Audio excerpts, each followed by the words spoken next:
Coming to you live from the Blacktop where the sneakers are squeaking and the rims are rattling. Today we are laying down the official, definitive rules of pickup basketball. There is no debate allowed. Well, maybe just a little bit.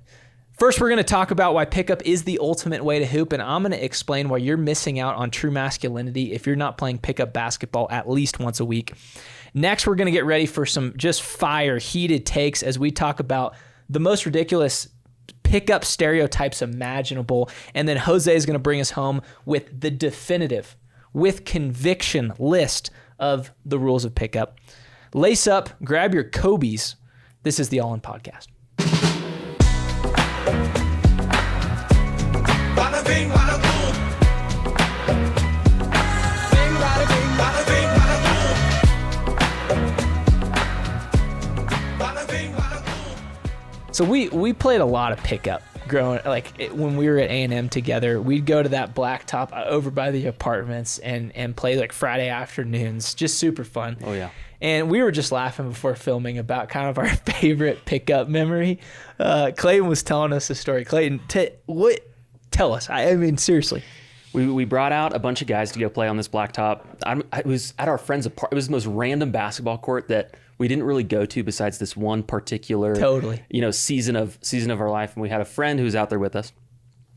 And the only way to delineate which team you're on, do you know the way, John Michael? It's the only possible way is shirts and skins. Facial hair, shirts and skins. And so we had a friend who will not be named by name, but he was wrongfully chosen for the skins team.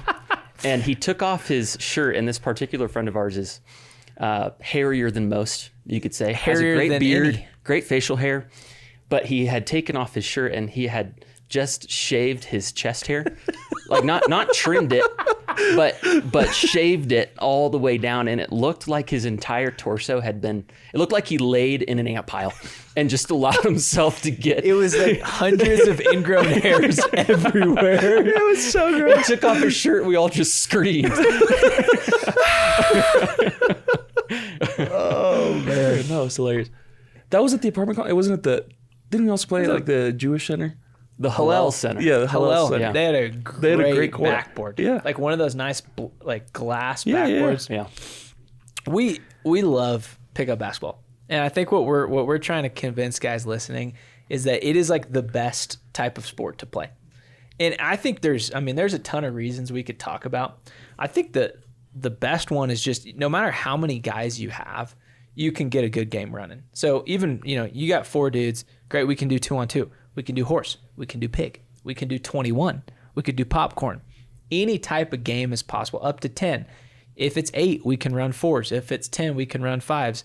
If it's 13, hey, you guys, you got next. Everyone gets a sub. Everyone gets a sub. For us now, we definitely would do a sub. So everyone can play. Everyone can play. Right. Other things that y'all would think about in terms of why this is just the best type of sports atmosphere.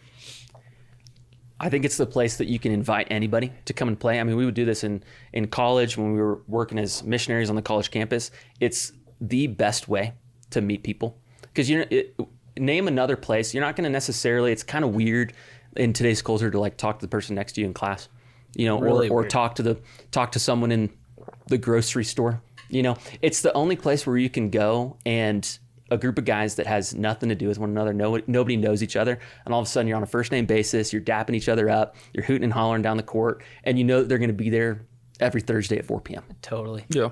And yes, it does help when someone's good at basketball. Absolutely. it That helps. would help. Yeah. But I do feel like there's a low barrier of entry. If you can move Hey, I just need and you have to hands, run, put you're in some fine. effort. You Catch can a have pass. a roll. You can have a roll. Yeah. Yeah. The thing with that, though, is there is that element of, you can play, but I hope that somebody else shows up to take your spot instead. There's also an aspect of, it's kind of one of those ways that you can be sinfully prideful, and it's somewhat acceptable. Like there's not a lot of other situations where you can talk about that you played high school basketball and people not roast you. Besides on the pickup basketball court. We used to call it, back to Clayton's point, evangelball. Yep. So it's just, we'd show up at the gym, start running fives with guys. And it's like, it's really funny because when you first play that first game, no one really likes each other, kind of sizing each other up. Hey, what's up, man? After that first game, I was like, oh, dude, that was amazing. You know, you're dapping everybody up. It's also somewhat physically difficult. Like you could lose some weight doing it. It's good for you. Heart rate gets up. Yeah, it's a workout. I think what you're trying to say. That would be a better way to say it. That's exactly what I'm trying to say. What other things y'all think about? That just reminds me of I had a period in my life that I lived in Denver, which was maybe 2-3 months total. And I just finished time at the University of South Carolina, where the elevation's probably sea level. And we would play pickup every week. And it had been a couple months since I played, but I remember moving here and someone invited me to go play pickup. After maybe 2 possessions in Denver, I wanted to throw up everything that was inside my body. I didn't want to look at a basketball ever again. It was awful. Oh, I was that at the 5 a.m. run? No, it was the 9 p.m. group. Yeah, okay. It's like 9 p.m. Thursdays. Yeah, wasn't it? Thursdays. Yeah. It's also there's also an age aspect where 40, 45, all the way down to 12, pretty much anybody can play age-wise. You got the old guy All the way who, down to 12? Yeah, I mean if you're a decent 12-year-old, if you were me when you were 12, you could play with adults. This is like the middle schoolers that are dunking. I was. Like the Zion Williamson. You were dunking. And I was shooting layups without jumping on the wrong foot. What are your, looking back at your experience playing pickup, some of your top pickup basketball memories where you just, maybe you went off, maybe you kind of put the team on the back? I think, John Michael, you know this because we've played a lot of pickup basketball over the years, from high school to college. And I'm what you might call a streaky shooter. The definition. And so every time I play, it takes me 2 to 3 3-point shots to figure out of whether I'm on a good streak or on a bad streak. And I think some of my favorite memories are when I was on a good streak. I mean, I will give it to you. When you get hot, it's unbelievable. You are like unbeatable. It is amazing to watch. Yeah. I remember my freshman year of college. It was like all my high school friends. Actually, I think you might have been that was the best game of pickup in this group. And we were playing a team.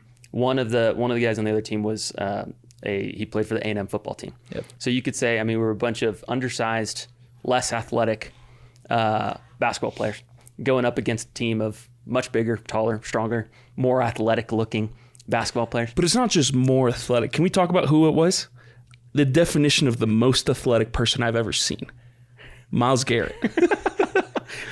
Well, this particular game was not against. Okay. Was not against. We did play against. I've played against him Garrett. before. Yeah. It's scary. It is. No, it's absolutely scary. Played dodgeball against him one time. Tell you what, you do not want to be on the other side of the court when Myles Garrett is playing dodgeball. But I do just remember we were down by like, I mean, what are we playing like 15 or something like that, you know? And I just got hot towards the end of the game. It was to the level where I would bring the ball up and it'd be, you know, transition 3. I'd bring the ball up, turn around, screen the guy in front of me, and just pitch it backwards to Clayton. Yeah.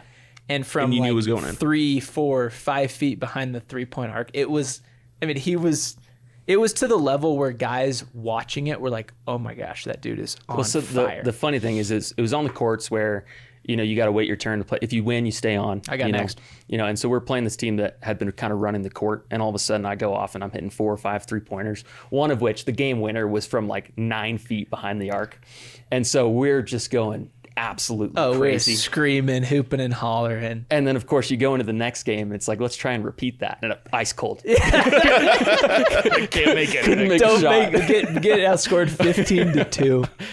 We one of the students who I worked with when we were at the University of Kansas, which, I mean, Lawrence, Kansas, college basketball capital of the world. People live and breathe basketball. So the pickup scene was awesome. I mean, guys, there was actually sign-up sheets at 3 of the. There was when you go to a college pickup court, there's always like your top court. I don't know how people decide what the top court is, but there's always like the A court, the I think B it's court. always the most public one. It's the one closest to the door. So Yeah. when people walk by, they're like, Because you're embarrassed if you're playing there and you're not that good. and it's, I mean, these guys are like, probably that could have played D2, could have played D3. I normally didn't play at that court. It was B court, C court, the court that you have to share with the guys playing badminton next to you. Mm-hmm. Yeah, that was kind of my court. And anyways, The but one where you go to the other side of the court and someone gets on and just shoots yeah, layups. yeah. Which that drives me crazy, by the way, when we get to that. But one of my students, Murphy, was the guy at the pickup courts, and so he knew all these guys. So they needed a fifth. So Murphy calls me over to the best court. He's like, "Hey, we need an extra. Can you play?" It's like, "Yeah, sure." Mind you, I'm married. I have a kid at this point. I'm still okay at basketball, but I'm not going to be your number one shooter down the lane. So something happens, and I just go berserk. And we're playing a couple guys from the KU track team, and I'm like losing my mind playing. Literally, Murphy came up. He's like, "Dude, what got into you?" So anyways, 1 game goes on, 2 games go on, 3 games. I can't miss. Finally, one of the guys on the track team comes up to me.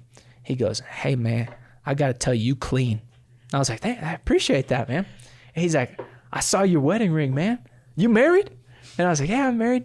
He's like, "You got kids?" And I was like, "Yeah, I got a kid." He's like, "We're going to call you Mr. 401k." And so the whole rest of the hooping session, all these guys on the track team were calling me Mr. 401k. That's amazing. And I've never felt better about myself Absolutely. in my entire Yeah. life. Yeah. That's amazing. I think for the viewers of the show, it's not hard to guess that I'm probably the worst at basketball at this table. No, I'm not as bad as John Michael thinks I am.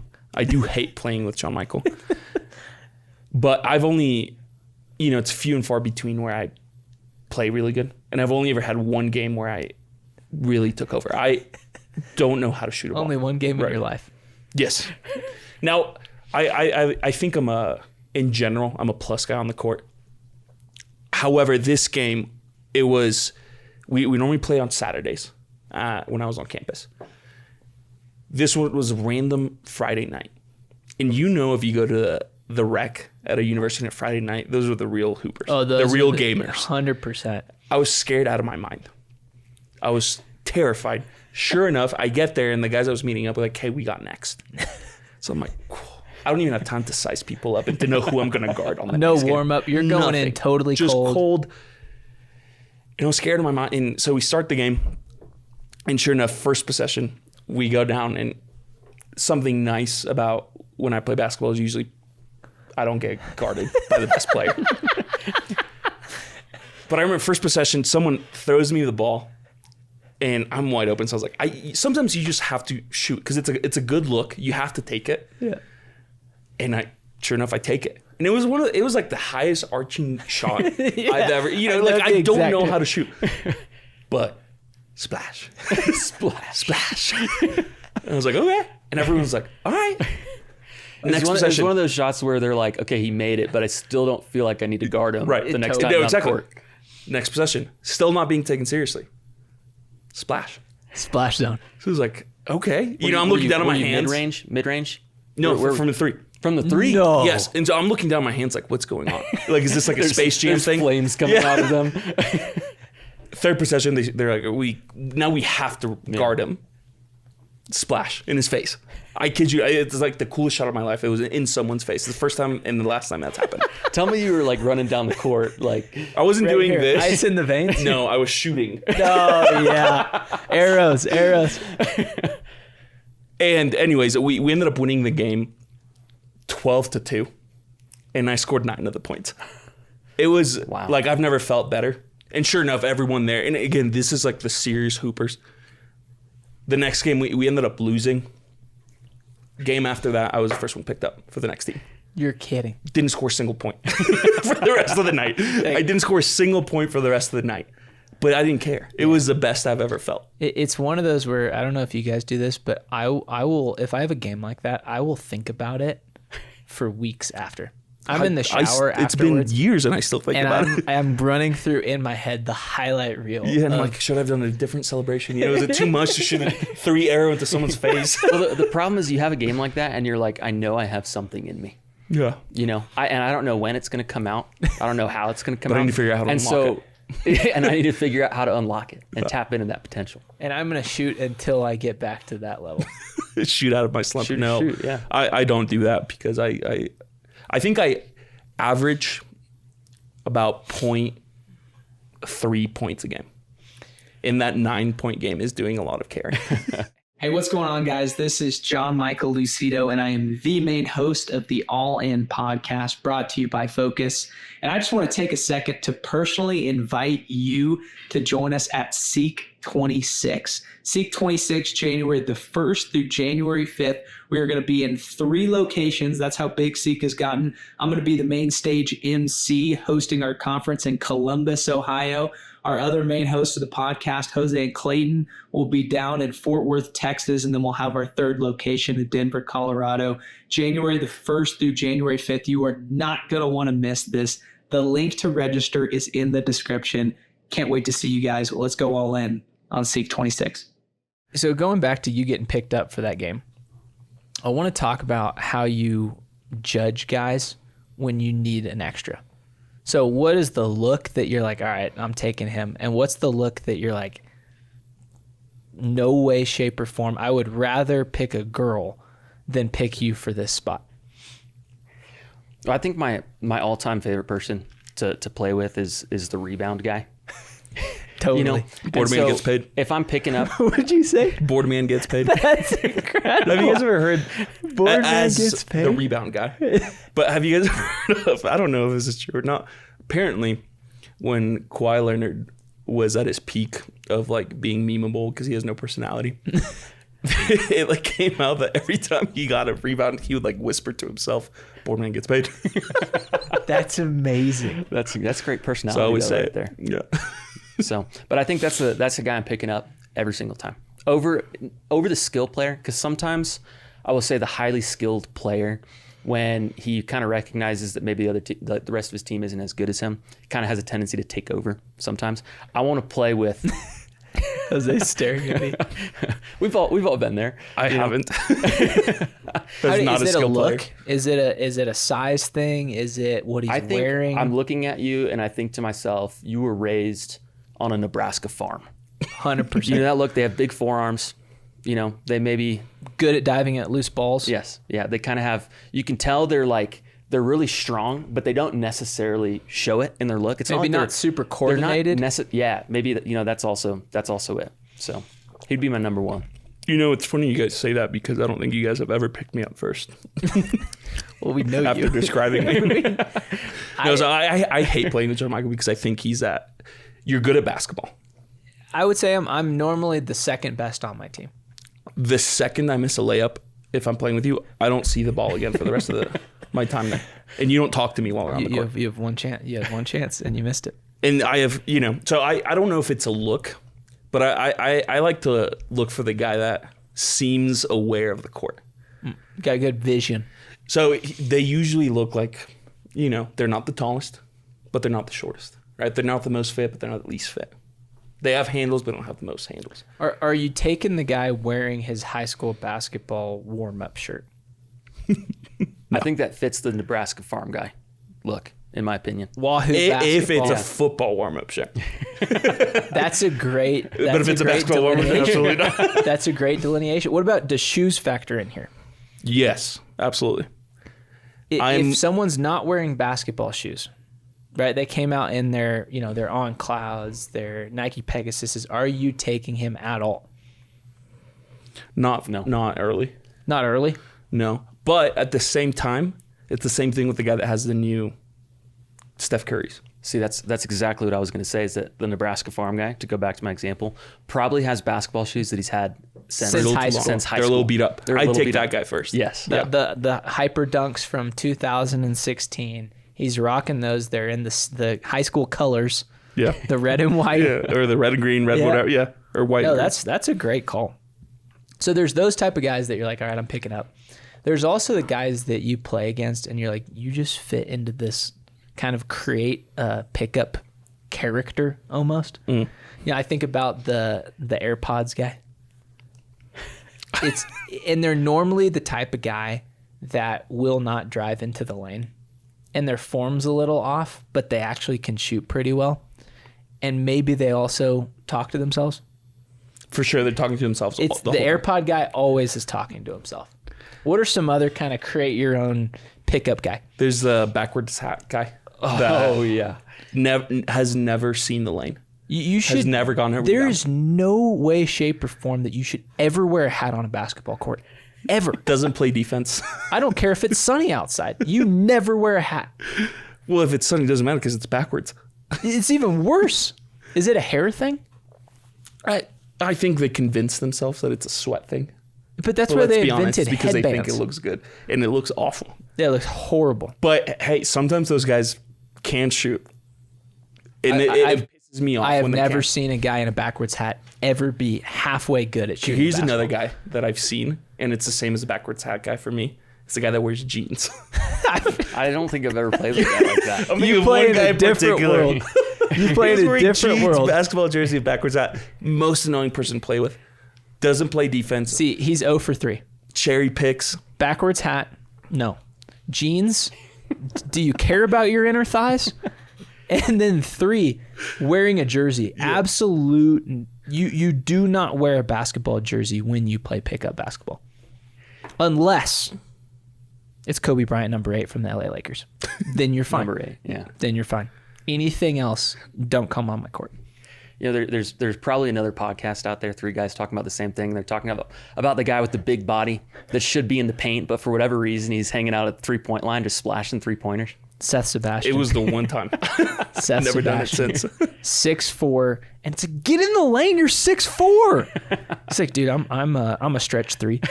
I'm a stretch 4. It's like, dude, you just have to raise your arms and you get rebounds. I told that to a big guy one time. And he goes, "Have you watched the NBA? Basketball's changed. Big guys shoot." Positionless.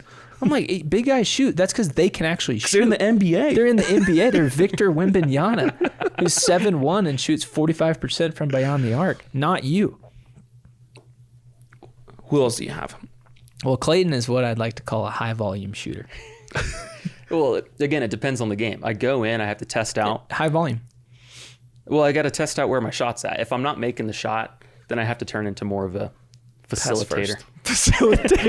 a pass first guy. Facilitators are a great way to make yourself feel better about the fact that I haven't made a shot in 3 games. Okay, you know what's funny? Someone who didn't grow up playing basketball. You know, I learned how to play in college. I was raised on the Blacktop in college. Is wide open layup, 50-50 chance I make it or miss it. In traffic reverse layup, it's going in 90% of the time. And I think it's because, like, when I would go just like play around, I would shoot a ball and I would miss it. And then for fun, I'd get the rebound and do like a reverse layup. Yeah. See, And so now it's just like automatic. No, I think it's all mental. There's something about the fast break layup where there's nobody in front of you. It's so scary. Where you're just like, You have I time to have think make about this. it. Yeah, you have time to think about it. Yeah. And when Jose misses, I will never give him the ball ever again. The other guy that just drives me crazy is I don't know what the euphemism is. I'm going to use the term the middle linebacker.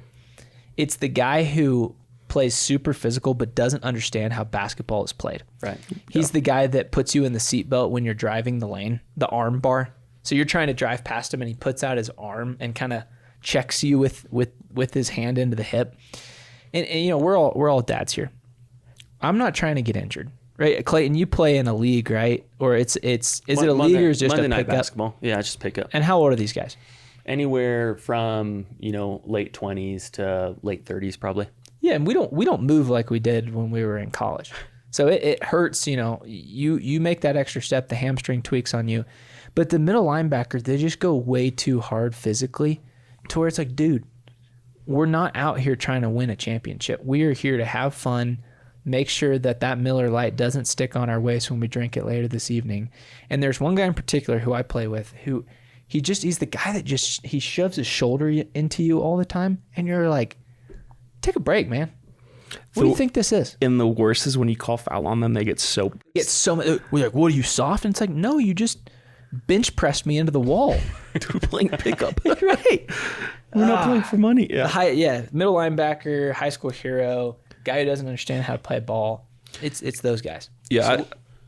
Go ahead. Well, I was just going to ask, just to kind of transition us here a little bit. What are some of those, because you're talking about, the arm bar guy who's a little bit overly physical, and it's just kind of like an unspoken thing that you don't do that. Yeah, you're playing. You can play physical, and I have a little bit of empathy for that guy because he probably was a middle linebacker, and he maybe he just doesn't know how to use his body. There's this thing called a blocking foul that exists in the world. Yeah, they just play a little bit overly aggressive, and they exist in all sports, But I'm curious, what are some of those other universal rules where it's just like, you definitely do this, you definitely don't do that when you're on the basketball court? Well, I'm going to start off with this guy, because if you call a blocking foul in a pickup basketball game, you were like the worst pickup basketball player to exist on a court. It's the worst to play with a guy that calls foul every single time. But even it's acceptable to call a foul on a shot. For sure. But it is unacceptable to call a blocking foul. The problem is I can't even get to my shot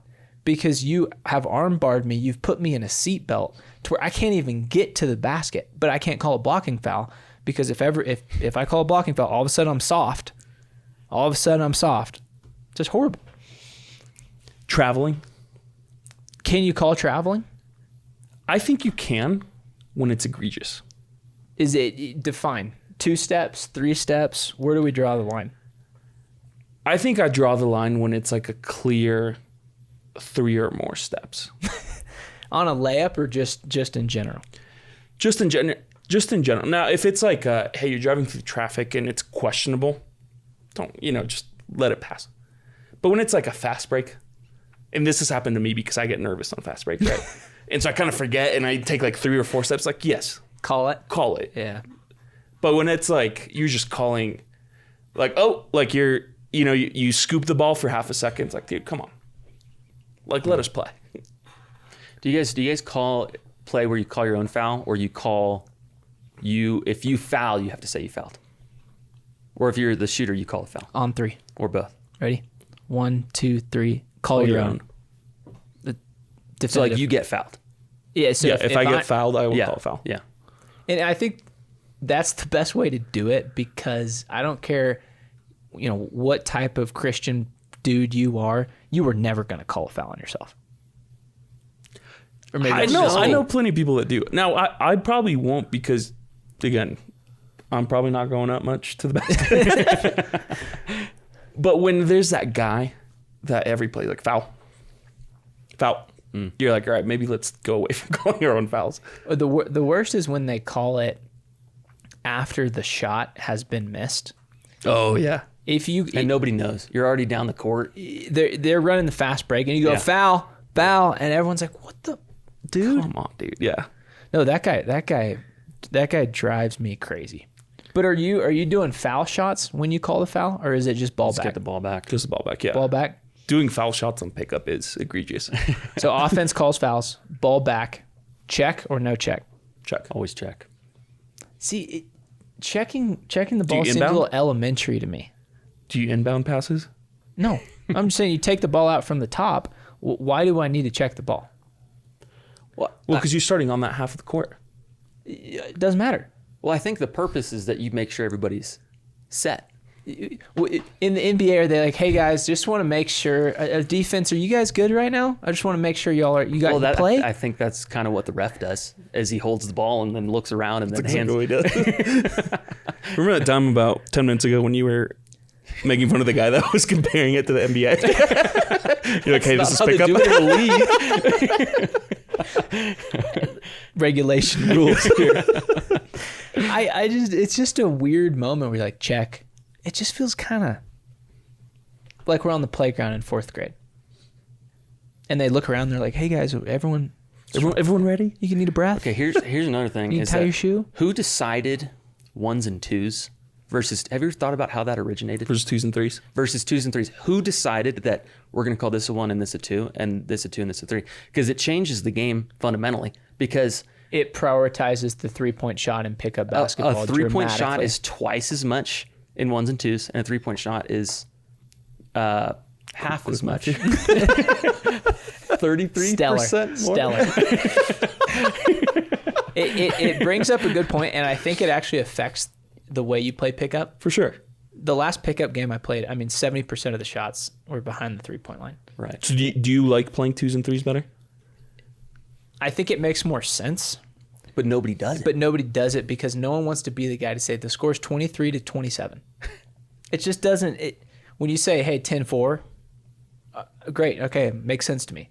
I like 1s and 2s. I do. I'm not here to do math. I'm here to ball. I'm just here to hoop, and it's a lot easier to be like, that was 1 point. Add 1 to my score. It is a great point that Clayton brings up because in every other basketball played in the world, it's 2s and 3s. It's 2s and 3s. No zebra 1s and 2s. Could we dictate it as that? Any game where there's not a ref, that's when you go 1s and 2s. Any game where there's a ref, you go 2s and 3s. Because I also think it gets weird because now if you're playing to 15, 2s and 3s is way too quick. Yeah, exactly. You know? You got to go to like 25 or 30 or something. You have to change that Well, too. so that brings me to my next question. I've thought about this recently. How did 1s and 2s originate? And then also, who decided that the only 2 scores you can ever go to are 11 or 15? You ever thought about That's that? a great point. Universal rule. No matter what where court. you go, it is either 11 or if it's like the last game, it's like, oh yeah, we're 15. going to 15. Who decided that? Yeah, it's like you And walk in and everybody say, knows hey, it. everyone cool if we go to 13? What's wrong with you, man? Have some respect. That and it brings up the point of, are we playing straight up or is it win by 2? What do you guys prefer? Well, what's funny is there's a common courtesy typically where you say at the beginning of the game, as you're checking the ball, You should agree before the game starts. it has to be a handshake deal, verbally at least, with everybody. Are we playing straight up or are we going win by 2? Win by 2. To me, win by 2 because it takes away the people like Jose from the game. Here's what I mean. The worst is when you're playing straight up, you're up by 1. It's 14-13. Yeah, 14-13. 14-13. And the guy who hasn't made a shot all game pulls up from behind the arc, banks in a 3, and that's game. Like you don't deserve to win that game. Why not? Based on talent level, you just banked in a shot that you threw up as a prayer because you knew that we're probably See, this is why I hate playing with you, because all you care about is scoring. What if they're carrying the team in, That's what wins the game. driving the defense, being the captain of the defense, and you helping people pick their zones and stay in the right place? Defense has no place in pickup basketball. Wow. It has no place. Hot take. I don't want you on my team. I decided that you're the guy I'm not picking. This is why I hate playing with you. He's the guy that decides that he does not want to play defense. Nobody wants to play defense in pickup basketball. Everyone wants to be the Kobe who puts all the points No, in. it is funny. Not my Nebraska because farm guy. He plays D. I do think there's like a spectrum of when you're really bad at basketball. Anyone who's really bad at basketball will say, I'm really good at defense, though. Which is why no one wants them. But I do think there's like a middle ground of they're not bragging about them being good defense, but they actually understand defense. They understand how a court moves. They understand how plays develop, right? And they start doing that. And they start Spacing. off-ball movement. Look at you. When the player starts doing that, but then I make the last shot, why don't I deserve to win the game for my team? I'm saying you deserve it if you're winning by 2. You're equaling out the playing field a little bit.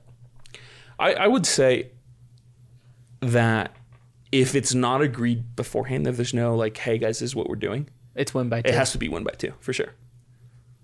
See, I'm gonna disagree with you, John Michael, because I think that if that would be the first time. if Jose is coming down the court with the ball and it's 14-13, you're playing to 15, and he has the guts gumption It's always that. to be It's down by always 1 and to pull up from 3-point land when he hasn't made a shot all game.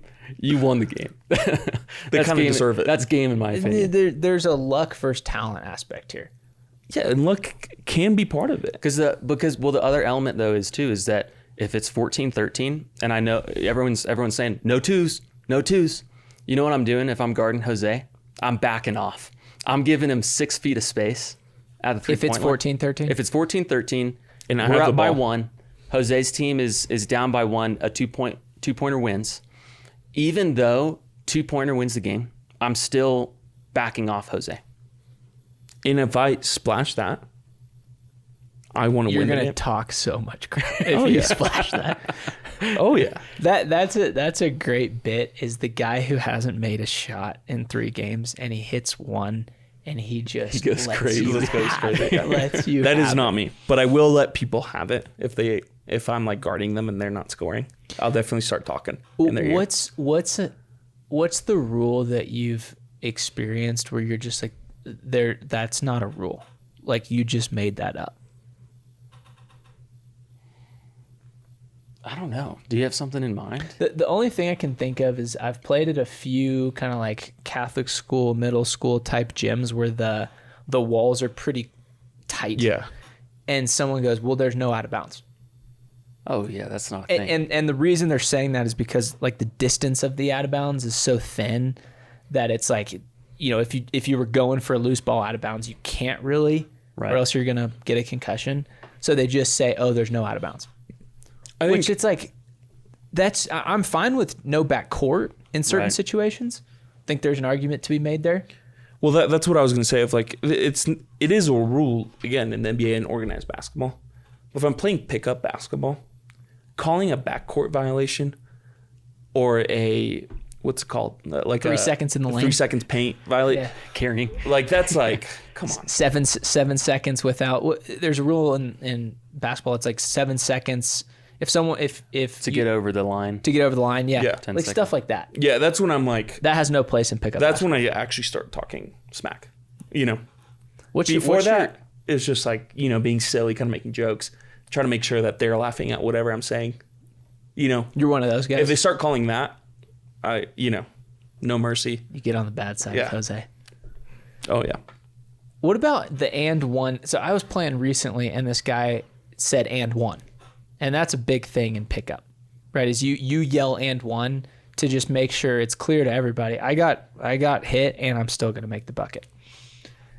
He was trying to argue that him saying and one was equivalent to him saying foul. Absolutely not. So he went No. in the lane, went up, said and one, missed it, and then as we were running down the court, he said, I called a foul. I'm like, no, you didn't. And he said, and one. Meaning, and one, I got Which it fouled does and technically one. mean that, but no, absolutely not. I was like, well, just say it's a foul. Yeah, It's- just call foul. That's the reason it's called a foul. You is 'cause said it's it a to foul. try to flex on everyone else. That's exactly my Yeah. point. Like you were trying to make it. You're saying and one because you thought you were going to make the basket. That's what and one means. It's ridiculous. Yeah. Ridiculous.